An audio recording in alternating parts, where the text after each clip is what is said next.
All right. Good evening or good morning, good afternoon, whatever it is for you. I am Chuck, and Brock is with me today as well.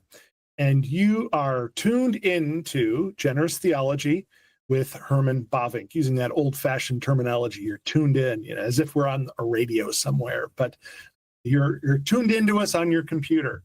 And Generous Theology with Herman Bavinck, obviously the core of what we do is studying Herman Bavinck's theology, and especially lately, we've been doing it as it's expressed in volume 2 of Bavinck's Reformed Dogmatics. And we've just finished up a chapter and we are starting a brand new chapter. It's kind of exciting to move on to a new topic, a new and very important and exciting topic, that is creation. And so Bavinck is going to spend this next chapter, chapter 8, talking about what it is that we as Reformed believers believe regarding creation. He'll get into some of the controversies and ideas that were, that have been expressed about the doctrine of creation over the years, and especially some of the challenges that were being raised at the time that Bavinck was teaching and preaching at the latter half of the latter quarter, really, of the 19th century into the very beginning of the 20th century. And we begin this topic. Now, before we begin, Brock, I think it's sort of interesting maybe to talk a little bit about some of our background in this doctrine. And I know this is a doctrine that you've had a lot of interest in, and in fact, I'm hoping that you'll tell us a little bit about some of the adventures that you've had recently in that regard. And if you won't brag about yourself, I will brag about you. But it's also an area, though, where I think, Brock, you and I don't exactly see things exactly the same way. So it might make for a real kind of fun discussion. But before I get into sort of my own background in some of these things, I'd be interested in hearing sort of your background in these issues around the creation, and especially some of the things that you've been doing recently in that regard. I'd love to hear about it. Yeah. Thank you, my friend. What a joy. What an honor. What a blessing to be talking about the doctrine of creation. And Chuck, though we might disagree on some of the doctrinal points, you and I share something in common. I'm created, and you're created. And we live in a reality, in a world that's created. I think in the almost two millennia of the Christian church, the last few centuries in which Christian thinking in the West had such a dominating influence, I think people can sort of take for granted. Of course we live in a created world. But that's not how it might have been seen. Had God not revealed himself to us as he did, if he had, for example, just created the reality we live in exactly the same way, in terms of creating the configuration that we live and move in and have our being, to use that scriptural phrase, if God had created everything about the universe the same as it is now, with the exception of no revelatory knowledge, would humans have even figured it out? And I think one of the things that is profitable for us to talk about is what the other options are. When we speak about a created universe, as opposed what? And there tend to be sort of two major other categories. So one contrasting possibility is that the universe in its current configuration is not created. In some sense, it has always been. And what exists today, all the richness, all the complexity, all the diversity of life, the diversity even of inorganic material, and the way it interacts and produces materials with amazing disparity and diversity in properties. All of that, in the mind of many people, could have just come about entirely as a result of a materialistic only universe. And when you think about Aristotle, he is the big champion in antiquity of this idea. There's never been a time when the universe in its current configuration did not exist. What do I mean, current configuration? Think of the laws of physics. Think of the laws of nature. Think of the fundamental constants. What if, for example, we lived in a universe where the speed of light, the velocity of light, was not what it is today? Perhaps it was double, triple, perhaps it was 50%. Maybe one or all of the other fine-tuning constants that we're aware of, maybe they have different values. And so what would a universe under such a configuration look like? It's interesting to think about. But in this sort of Aristotelian eternal universe, you have really just the current configuration. So fundamental constants, like, for example, we tend to think of the velocity of light. There's always been a particular value, and it always will be. But then there's another group that thinks, hang on a minute, we could be living in a reality that is of a new creation, but fashioned out of pre-existing material stuff. So if you think about oscillating universes theories, if you think about the gap theory, for example, in the study of Genesis 1, made popular by such things as Schofield's Schofield Reference Bible, the dispensationalism movements of Bavinck's day, of the 19th century. You have this gap theory. And in this gap theory between Genesis 1:1 and Genesis 1:2 is implicitly some long, indefinite period of time during which cataclysmic things may have happened. And then the universe is recreated out of a pre-existing material substrate by God throughout the rest of Genesis chapter 1. So think some people in that dispensational category. Some people reading their Schofield Reference Bible or other similar texts. And then you have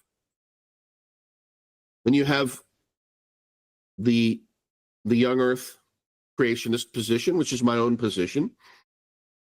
And Chuck, when I was young, the young earth position was probably the majority position. Even today, even if it's not the majority position, I still think it is a substantial percentage of people who believe, as I do, that God created the universe new and ex nihilo, out of nothing previously, in 6 days, 6 ordinary days. And then he rested on the 7th. So when you see those 3 different categories, you realize that we've got a lot to go through to sort of justify why Christian doctrine might go in one direction and not in the other. Why has Revelation taken us to where Revelation takes us? And why are there ambiguities? For example, if the scriptures are completely clear, Why are there some people who believe in a 6-day recent creation, like myself, and yet other brothers and sisters in good faith, in good conscience, they hold to the same scriptures, but believe it testifies to, let's say, you could say either a progressive creationism, in which the days are indefinite periods of times. So we have the potential for hundreds of thousands of years for that Genesis 1 creation story in the minds of some people. Or you have some people who are theistic evolutionists. Chuck, you remember when we read the Contemporary Minds, the Creative Minds in Theology book by Philip Hughes a couple of years back. One of the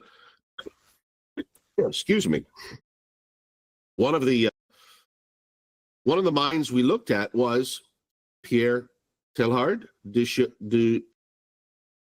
Chavin. Did I say it right? I better look it up because I'm going to mess. Yeah, Pierre Teilhard. There we are. Pierre Teilhard de Chardin.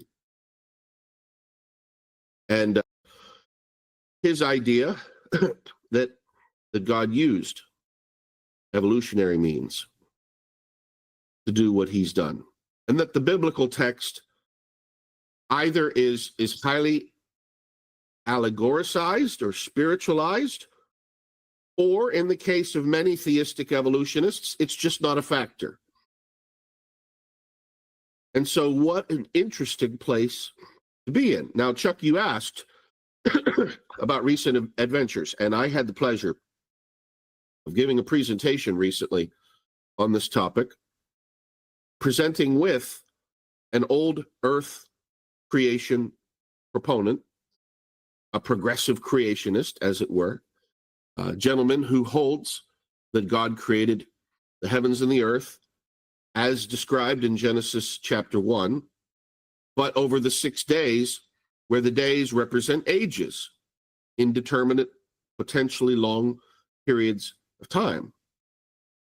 And of course, I had a counter position to his, where I presented why I thought the evidence pointed to a young earth.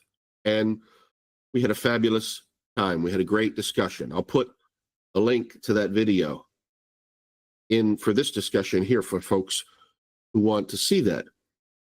And so, Chuck, I think we have to start at the beginning, and usually I try to ease things a little bit when we talk about intense, not disagreeable, intensely disagreed upon doctrines, let's put it that way, in the Christian faith. How can good brothers and sisters, Chuck, get it so wrong? How can I sit and have a discourse and a discussion where I say the universe is less than 10,000 years old, and my brother says it's several hundreds of thousands of years old? I mean, isn't one of us very wrong? And what does that mean for our theology if we can't even answer questions like that, which some people might naively think are simple questions? Chuck, let me throw it over to you. And since you opened the door, my friend, let me put it to you. Where do you come from in your own thinking about the doctrine of creation? So let's get started with that. Yeah, and what I'll start with is one of the first times that I really spent time thinking about this issue was when I was in high school. And I was fortunate enough that my high school, Christian high school in Orange City, Iowa, Unity Christian High School, they actually sent a fairly decent-sized group of us, maybe a dozen students who they deemed would have interest in this topic, to a conference that was held at Northwestern College in Orange City, right? Just a few blocks down from the high school. Northwestern College is a Reformed Christian college affiliated with the Reformed Church in America. And at this conference, the idea was that there were presented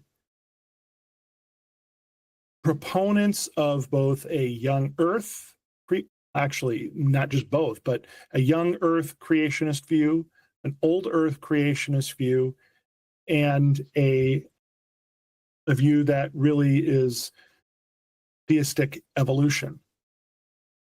And there were a number of topics that were discussed. Some of them were very specific scientific topics where people from each side would sort of counterpoint. Others were presentations of just, why did the people who held to those views hold to those views? And it was really interesting.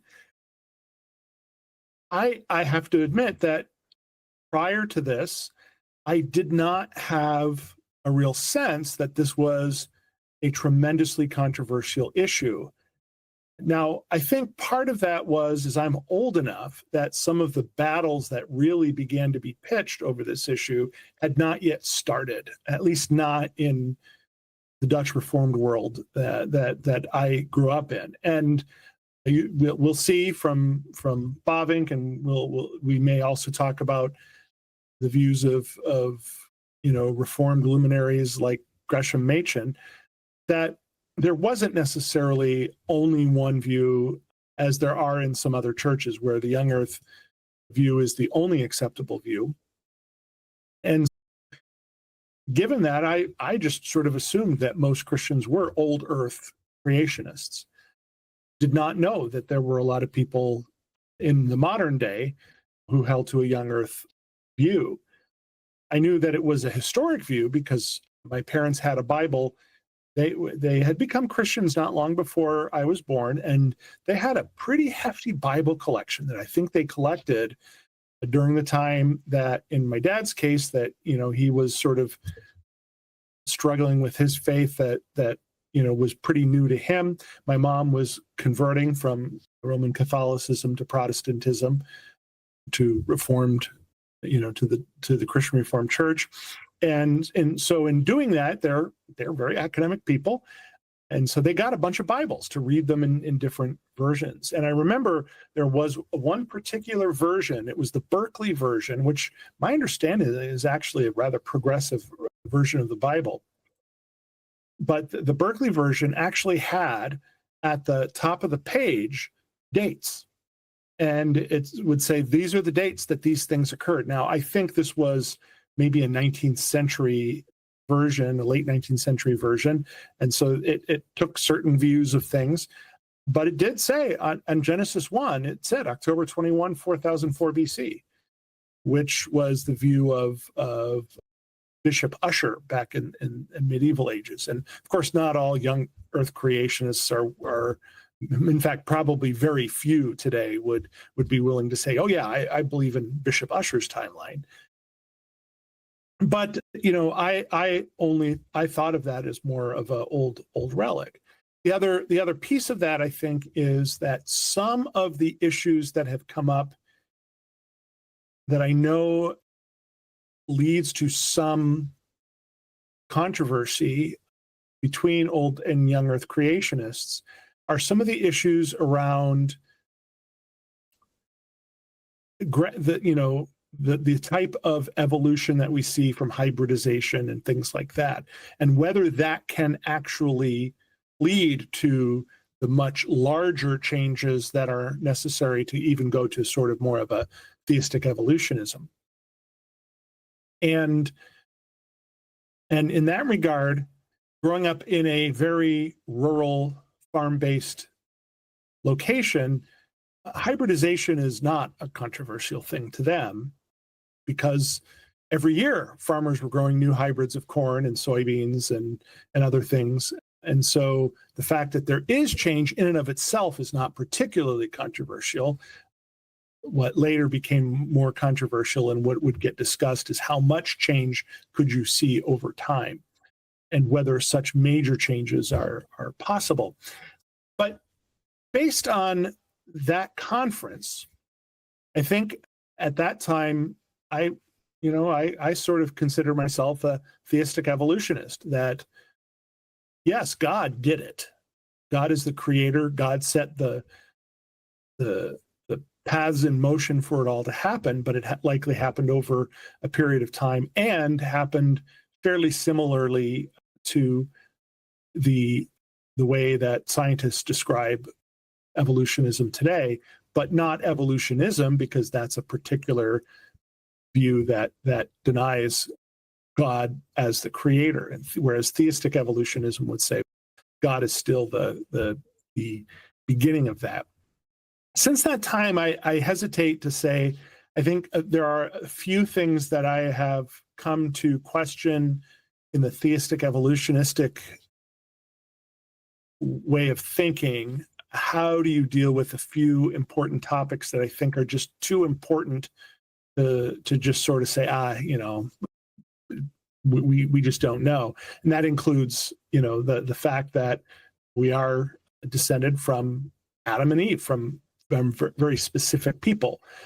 And I think, over time, my understanding of the covenants and my understanding of how sin works and original sin requires a belief in a literal Adam and Eve. And there are some questions that I have about whether that is really consistent with a theistic evolution view. So now, and I know there are those who call themselves theistic evolutionists who will give explanations for those things. But as a result of that and a few other things, I now tend to call myself an old earth creationist. This has become a pretty important topic in my family because my oldest son is very, very interested in this topic and has become concerned that I think his view would be that regardless of whether one believes in old or young earth creationism, there has to be some room for common grace, for the fact that God does reveal himself in not only in Scripture, but also in creation, general revelation. And so he becomes quite concerned that many people his own age have fallen away from the church because they were confronted with people who basically said, you are either a young earth creationist or you're going to hell. And now, again, I know not all young earth creationists speak that way. And in fact, my generous friend Brock, I know that's not the way you speak either, though you hold to a young earth creationist view. And but he has some concern about that. And in fact, when he was in high school, and by the time he was in high school, different from my experience, a lot of these battles were going on, and a lot at the Christian high school that he attended, there were some pitched battles. There were accusations made against one of the science teachers that he was insufficiently creationist because he basically said, I happen to be a young earth creationist, but I'm not going to condemn old earth creationists. And those kinds of pitched battles sort of framed his high school experience, very different than my own. And so as a result of that, I've still become very interested in how do Christians approach this topic, and how do we answer the question that you asked, which is, somebody's probably wrong. How do we deal with it? Now, I will say, in my own particular denomination, we do have a framework for basically saying one or the other view is probably right, but we're not going to pick. We've done that on the role of women as pastors and elders in the church. We allow for both views, and we've generally allowed for a variety of views on creation as well. Christian Reformed Church hasn't gone quite as specific. I know back in about 2003, I think it was, the Orthodox Presbyterian Church did a very lengthy report on creation, which I actually was trying to pull up in preparation for today. I couldn't find it on the web, at least in an accessible way, but I know I have a copy somewhere. And the Orthodox Presbyterian Church has actually sort of laid out in their report sort of hermeneutical principles that should be applied to each of the views, and then taking about, I think they took 8 or 9 different views that they identified that some Christians hold to. They applied those hermeneutical principles and said, when you apply those principles, this one, you could hold to this one and still follow these important hermeneutical principles. You could follow this one, which is very different, and still apply these hermeneutical principles, whereas these you can't.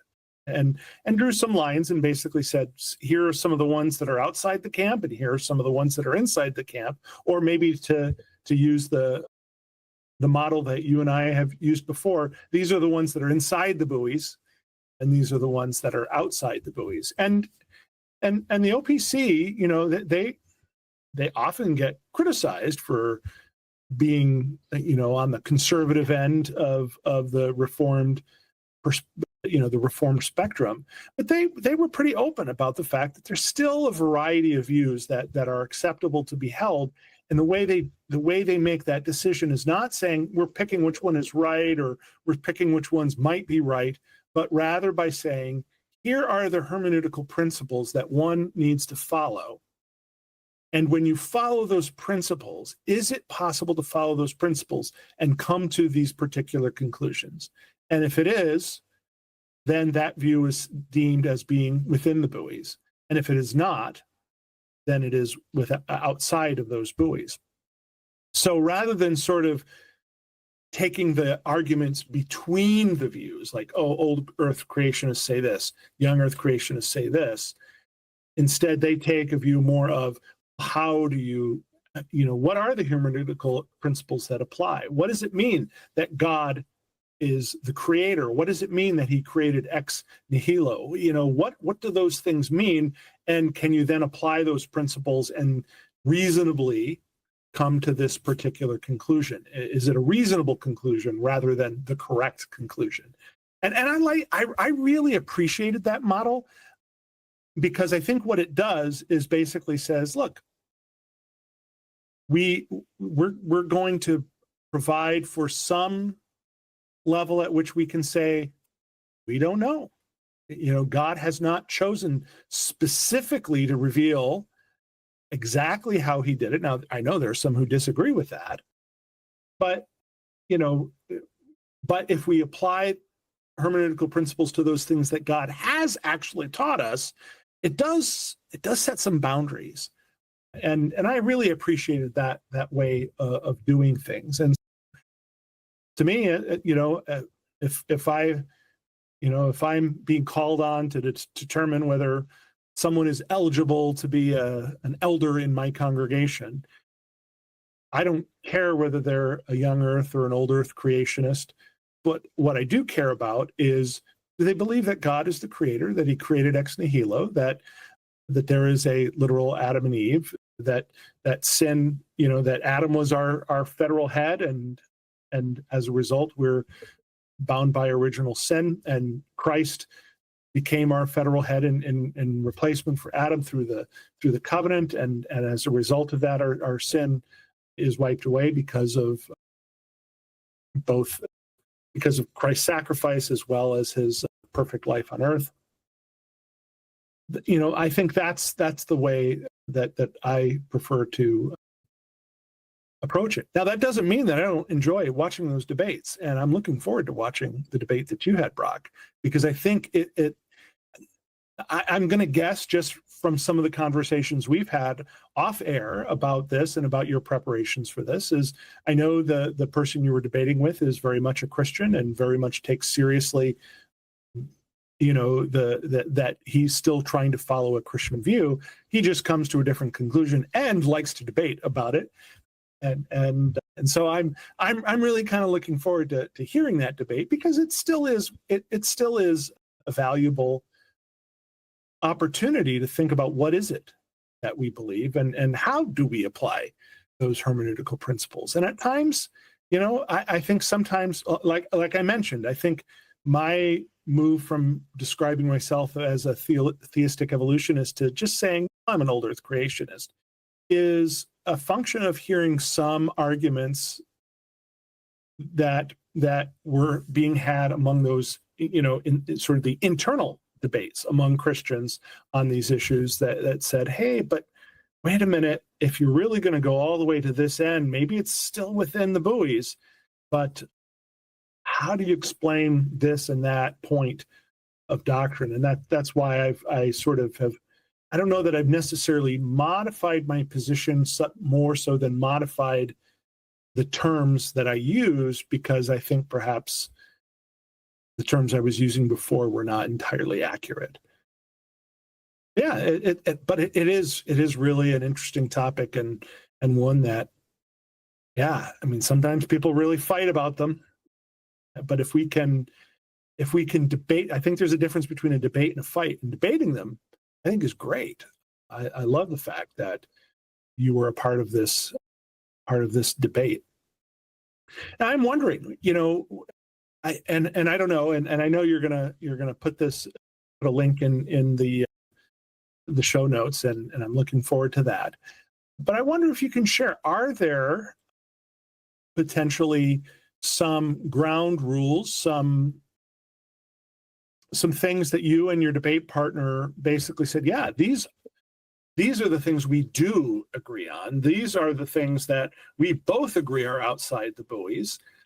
And we're going to at least start from this particular framework, that these are the particular things that we agree on. And do you see any of that in the first section of chapter 8 in sort of Bavinck's exposition of the doctrine of creation? Yeah, my friend, we had a great time, and he was a fabulous discussion partner, and I was greatly edified to get to participate and to listen. I opened up with the question to you: how can we even have such distance in our positions? How can two people reading the same Bible that we Reformed theologians talk about being clear, having a clarity to it, how can you read it and come to an old earth conclusion?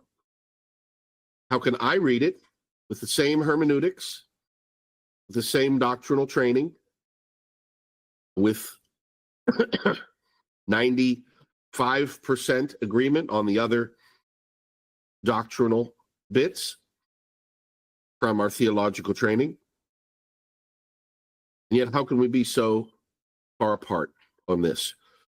And my answer to him and the audience at the presentation and the discussion, my answer here is the same, and that's this: none of us were there. And so because of that, it's important to be gracious about this topic. Now, the other main issue here, over and above the willingness to listen and show grace, is the fact that the origin problem is the least amenable problem to scientific inquiry. Yes, let me say that again. The origin problem is the least amenable problem for all of scientific inquiry. Why is that? In science, what do?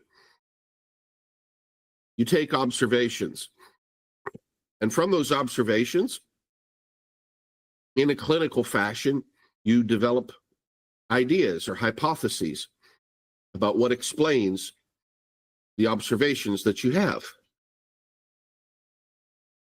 In terms of the origin, who has observational data? Nobody. None of us have scientific data from the origin. Furthermore, on top of that, in the origin question, we find ourselves unable to do the very thing that gives science its power, and that is to abstract, to reduce complicated scenarios to more simple scenarios for the purposes of finding explanations. Why is that? Because the origin has to account for what? Everything. Everything that develops in the universe we observe has to be accounted for in the origin story that we tell. So rather than science simplifying, we find that science is in no way able to help us simplify, because we're dealing with exactly everything in a particular sense.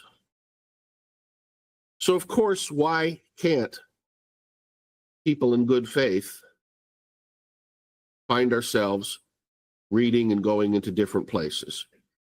And that's what we see happening. Some people will ask, aren't you concerned? I mean, if God can't even get clarity in his scriptures about something so simple as that, then why think your theology is any good at all? And my friends, the answer is that God has given the info that he saw fit to give. Sometimes, Chuck, we have a saying in our culture related to cards, and that is, you play the hand that you're dealt. You know, you live your life. Some people are born to be the king of a nation. Other people are born as crown princes or prime ministers or into royal families or into high aristocratic families. Other people are born into different circumstances and situations. And yet the same God rules over this universe, this creation. So it's going to be interesting, Chuck, to find out just how it all unfolds. What we can do in a profitable sense is we can share with each other why we think the things that we think. And then we can listen to each other. And may the better scholarship win. May the cream rise to the top. May God be glorified, not only in us potentially arriving at the right answer, Chuck, that matters, but also let us get there the right way. And if God leaves something so unresolved as big as this, Chuck, who are we? Who are we? What position are we in to complain about that? So those are some of my thoughts. That's one of the reasons why I think this is going to be a great chapter from Professor Bavinck. When we think about some of the situations, the professor gives us two important challenges outside of Christian theism and Christian creationism in explaining the origin of reality. So Bavinck talks about pantheistic emanationism. That's what you and I were talking about just a moment ago with this idea of an eternal materialistic universe consisting of properties arising just out of the rich nature that emanates from matter itself and doesn't particularly involve a guided processes or a personal lawgiver or guider who makes things happen in the universe. Things just fall out accidentally. You hear, for example, people talk about an evolution, about historical events happening by time, by chance. It's very common in these emanationistic positions. One of the other big schools is the school of dualism. And there have been, and there still are, some Christian dualists. And the idea behind dualism is that there is a separation of reality into two major categories. And most commonly, it's the spiritual nature versus the physical nature. And very often in some of these dualistic schools of thought, for example, Manichaeism, the Manichaees believed that matter, the physical, things that were tangible and touchable, were inherently evil, had an inherently evil moral quality to them, while things in the spiritual realm had an inherently goodness to them. And so as the invisible part of reality interplays with the visible part of reality, there's literally this cosmic game of good and evil happening. Wow. There's so many different things to think about here. Now, one of the things Professor Bavinck will say is, in regard to these two major schools, the pantheistic emanationistic school as well as the dualist school, Bavinck is going to say that neither of these schools are scientific in character, but rather are themselves religious worldviews masquerading as science. That's huge, Chuck, because what is the big thing that in the minds of so many people disqualifies my position, a young earth position? I've heard it once, I've heard it dozens of times. Well, listen, I would love to believe your biblical young earth position, Brock, but I just live in an age of science.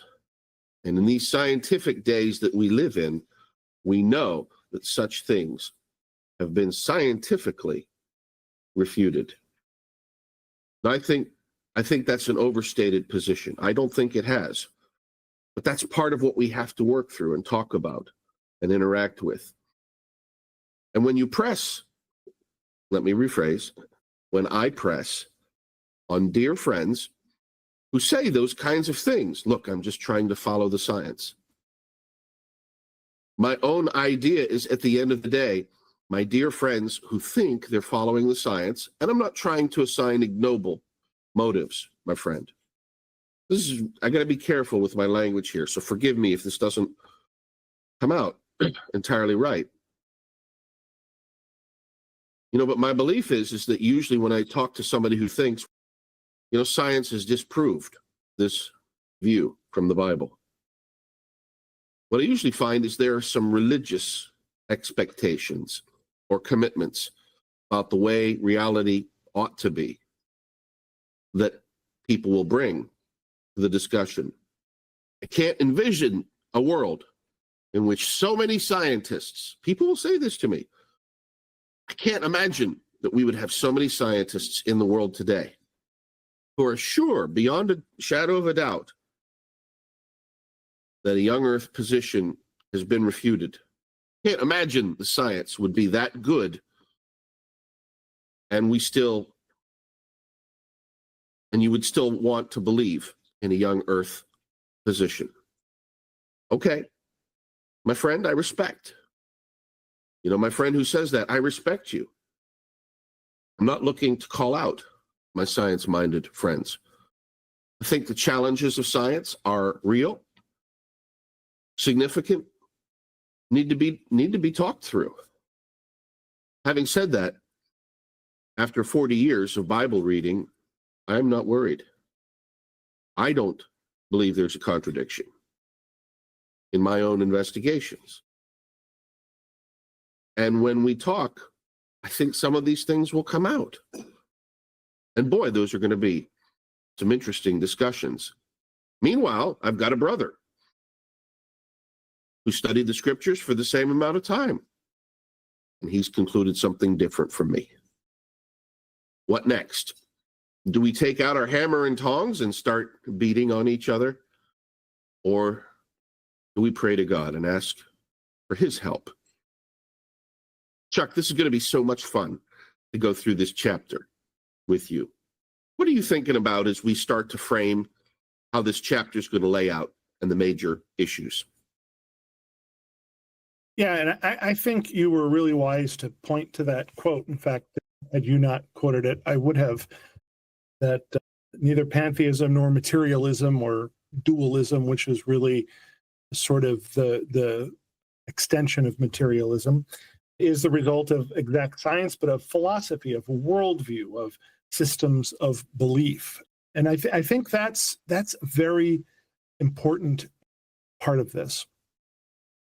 Regardless of where we might come down on this particular issue, there is a worldview issue.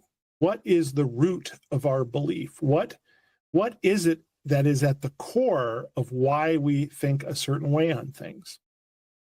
And I have no issue with people who think differently from me, who are coming to that different conclusion while still using a worldview that is based on the Christian view of Scripture, the Christian view of creation, of who humans are, of who God is, the creature-creator distinction, those kinds of things, the unity of all things under Christ. But I think it is also true that even among Christians, there are many who fall into these traps of pantheism or dualism. I think dualism in the last 50 to 75 years has been probably the more common trap, and therefore the one that has often been pointed to. I think Francis Schaeffer was already dealing with a lot of those issues. Later, there are a couple of really excellent books that deal with this issue, both of which I was assigned to read in college, one being Creation Regained by Al Walters, who I've met and still correspond with, and The Transforming Vision by Brian Walsh and Richard Middleton. And I read an interesting essay on the issue of dualism that was written by Byron Borger, who I consider a friend. I mean, only a friend sort of in distance, but a friend because I order a lot of books from him, and it's wonderful the books he provides to me. And anybody who can point out such good books is automatically a friend, even if I've never actually talked to them in person. And Byron wrote back in 2016 in sort of an essay on the issues around dualism. He points out that in the book The Transforming Vision, Walsh and Middleton quoted from Francis Schaeffer, who was still alive when they wrote, drew on Dutch philosopher Herman and observed that if theologians presume a dichotomy, dualism between nature and grace, sooner or later, nature eats up grace. In other words, if God doesn't really care about, and the biblical worldview doesn't really give an account for or offer normative principles for the stuff of culture, such as economics or science, how the world was created, or civic life, then our faith is increasingly made small and is marginalized, rendered toothless, and the idols of the age, unmoored from the Bible and Christian conviction, grow and become the dominant force of society. And I think we've seen that happen. We turn away from culture saying it's the world or the devil's territory or seemingly more benign. It is what it is. And we don't allow the gospel to truly have its way in transforming the world. The kingdom isn't seen as creation regained, but as escape to heaven and some inner comfort. And subsequently, the world develops as it does, and we wring our hands. Borger adds, as John Stott used to say, though, we shouldn't blame meat for rotting. We should blame the preserving salt for not doing its job. Let those who have ears hear. That's pretty tough. And I think it is true that too often Christians have sort of given in to this nature-grace dichotomy, this dualism, this idea that science exists in this realm and religion exists in this realm, and it's okay. They don't have to meet. Never the twain shall meet, and that's all okay. And that leads to, it leads to all sorts of negative impacts that we see in our world today. Now, I'm glad that Bavinck also included the pantheism in this as well. I know in his era, pantheism was of great concern, and I think it's resurging as a concern. It's a form of pantheism that sort of fits in with, sort of a postmodern way of looking at the world. And and let me just say, postmodernism in and of itself to me isn't the problem. It is a postmodern view that takes over this pantheistic view. That's the problem. And I think we're seeing more of that going forward. We see that sort of in many of it became popular, I think, first in sort of the New Age way of thinking about things, and sort of the interest in some of that, the Mother Earth and those kinds of things. And of course, it's a good thing to take care of the earth, but to suddenly make the earth God rather than something created by God we see that a lot of people. I'm familiar with a lot of people who would call themselves intensely not religious. They would reject any sort of allegation that they're in some way religious, because they're not. Some of them even talk about how scientific they are, and yet somehow they've bought into this worldview that says the world is God. And now they wouldn't say is God, but the world is really what it is, and it's this living, breathing thing that we're all sort of connected to. And I often wonder, do they realize that they don't sound like they're talking about science anymore? They're talking about their religious views, and they often do not, and take it very badly when you point that out to them, in fact. And so I really appreciate that very early in this chapter, Bavinck makes that point, because I think it is a key point.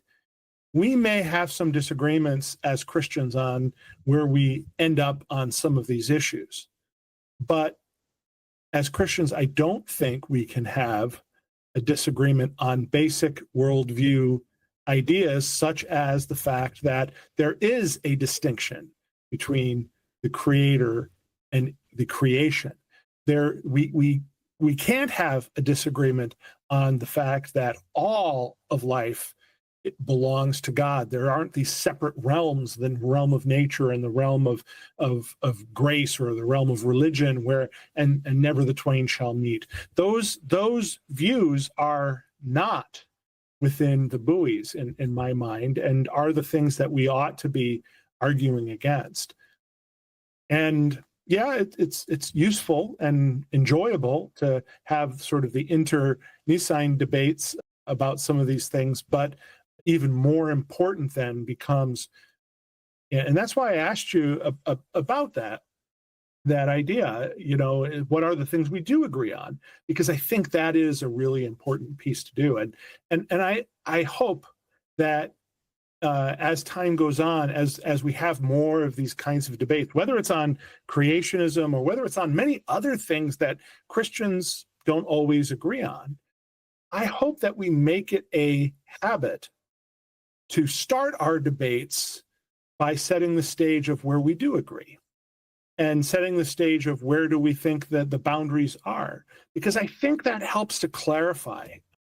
And if we're able to do that with people who do disagree on issues, if we can show that we who disagree are still united in many, many important ways, I think that also is an important I think showing that to the world is really important. It's something that they need to see, because there is a tendency.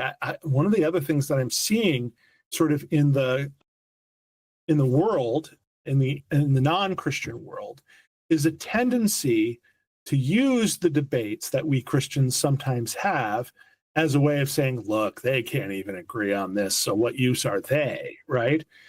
And if we begin our debates with, here's where we agree, and now here's where we can disagree, and it's okay, I think that takes the bite out of that argument as well, and I think would be an important thing.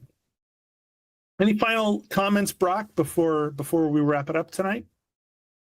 Yeah, no, I love that build out, my friend. We are in for a treat with this chapter. I'll just share with the viewers. This chapter is made up of 6 essays from Professor Bavinck, and of course, the summary paragraph or 2 of them that opens the chapter. The 6 essays are called Creation and its Religious Alternatives, Pantheism, and Materialism. So we're going to get to talk more about these other worldviews. The second essay is called Creatio ex nihilo, creation out of nothing. Why is that such an important part of the scriptural testimony? It's going to be great to look at together. The third essay says the Creator is the triune God. There are going to be some things the scriptures have to say about reality and its creation that are just, I don't want to speak for others, Chuck, but my jaw just dropped when I read and learned about these things in the scriptures. So amazing. Professor Bavinck is going to talk about creation and time. Creation is not just creating stuff, material stuff, but it's creating the space-time fabric itself, creating the stage in which all of the reality that we can see, experience, and investigate resides. Creation's goal.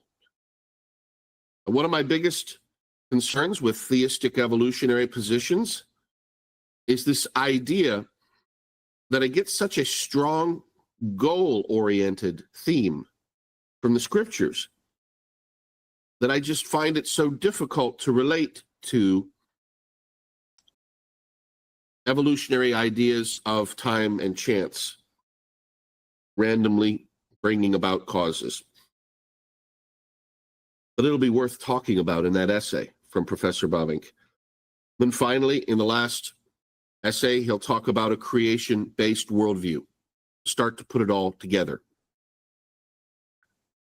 Chuck, it's amazing. We get to go over this together. And even though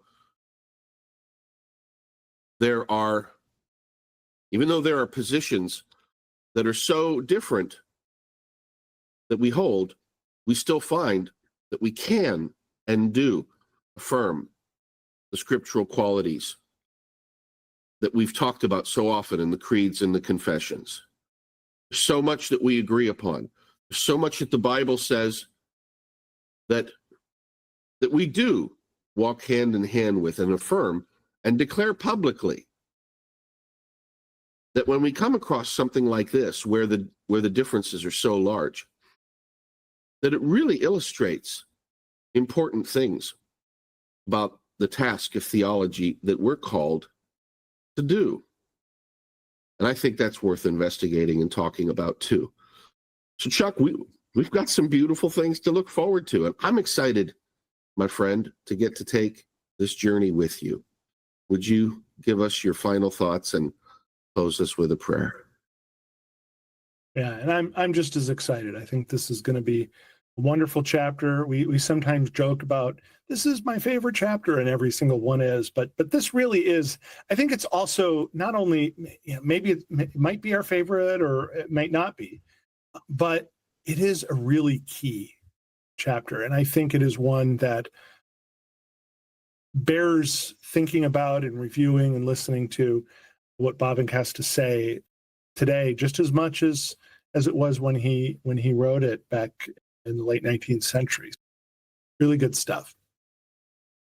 But why don't we finish up by going to God in prayer, our Creator God in prayer. Our Father in heaven, you are the Creator God. You are above us. You are above all things because you created those things. You're not limited by your creation, but rather you created a creation that has limits, whereas you are unlimited. You are all powerful. You're all knowing, and our knowledge is just so minimal compared to yours. And give us some humility as we talk through these issues.